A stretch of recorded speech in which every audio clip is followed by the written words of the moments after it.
Today on this episode of Back 9 Report TV, we're going to cover the final field is set for the 2018 Drive, Chip, and Putt Finals to be held at Augusta National. Caddies are making a last stand on the PGA Tour. Golf is truly an international sport, and the Amateur Golf Alliance is helping amateur golfers.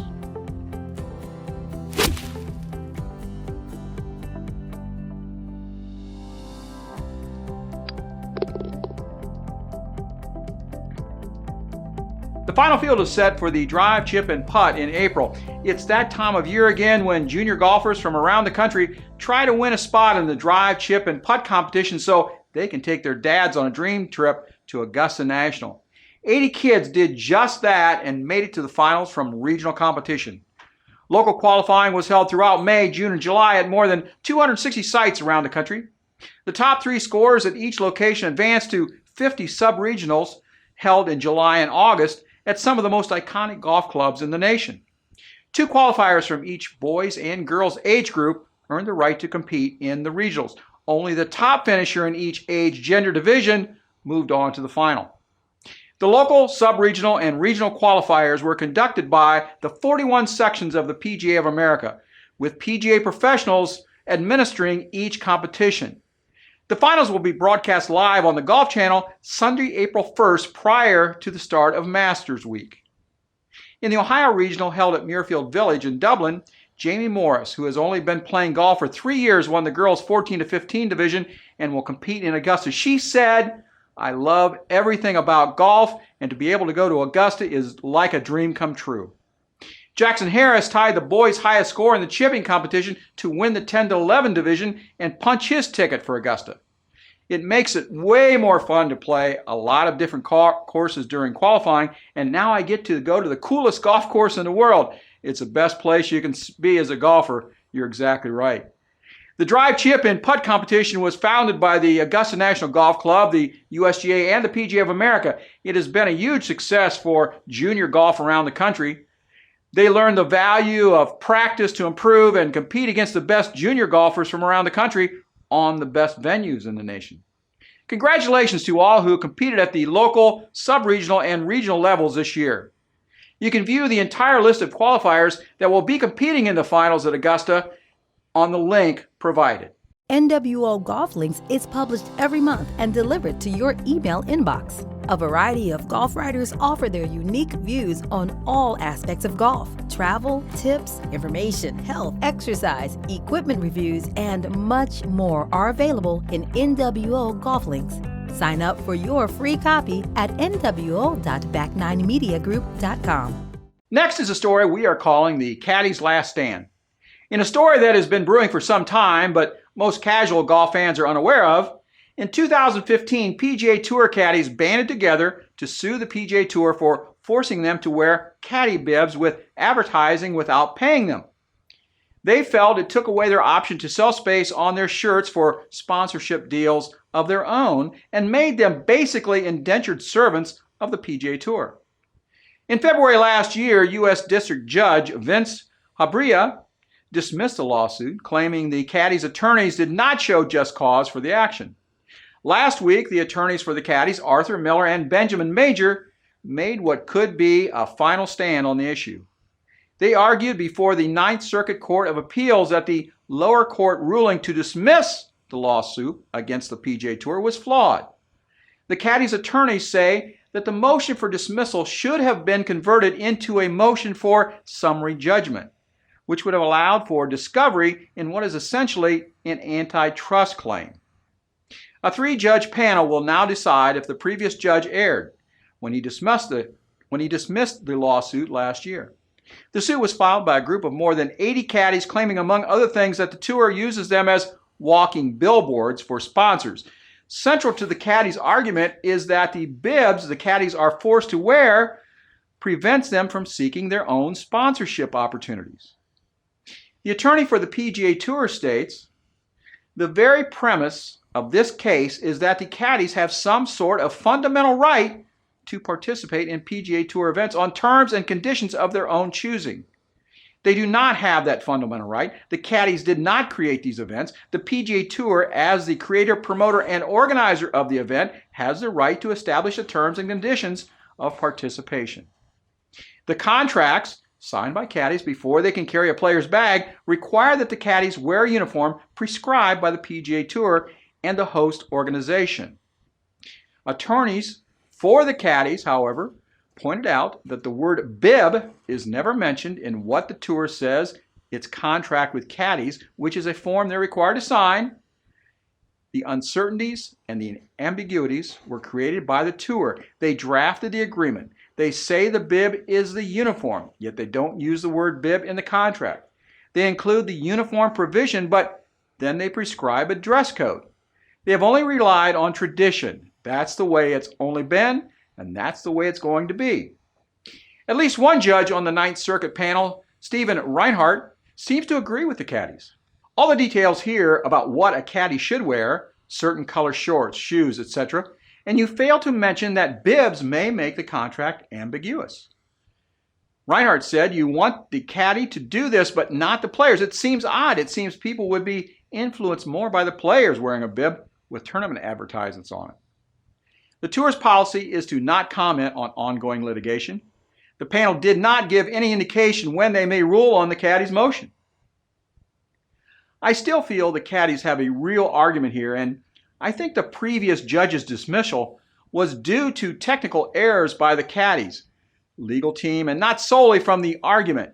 If you listen to the PGA Tour's attorney's statement, he says because the caddies didn't start or own the tournaments, they have to comply with everything the tour wants.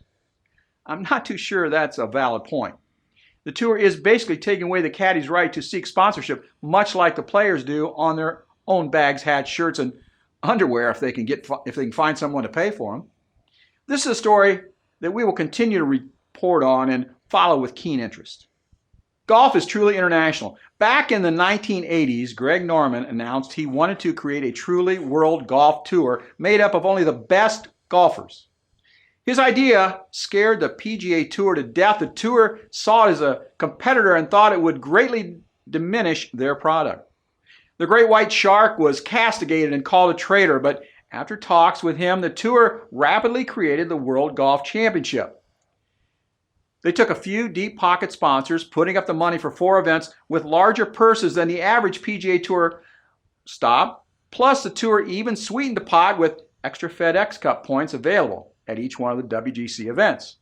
Those 4, the WGC HSBC, the WGC Match Play, the WGC Mexico, and the WGC Bridgestone, along with the 4 major championships and the Players' Championship, created a pseudo-world tour which included the best players from all tours around the world.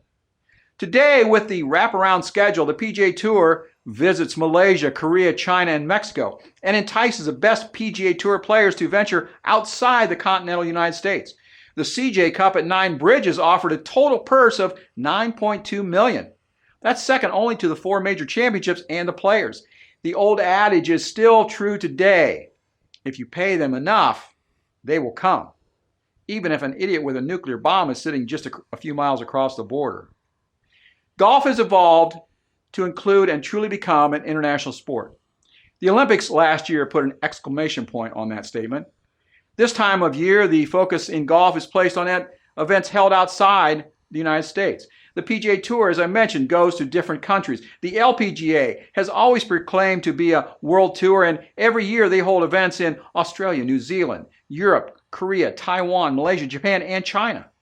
The European Tour has historically filled the void with tournaments held around the world with events in the Middle East, South Africa, China, all parts of Europe. It has long been a true world tour. Their Race to Dubai playoffs alone visits Turkey, South Africa, and Dubai. These international golf tournaments give golf fans a view into other countries around the world and help make the world a smaller place. Golf has become international and is doing its part to bring cultures and countries together. Carlos Torres and Fred Altfader bring you the best golf news and information every week on the Back Nine Report. They cover anything and everything golf, from the professional tours to the major events. They also cover parts of golf that other shows don't and give their unique perspective and insight on current golf topics.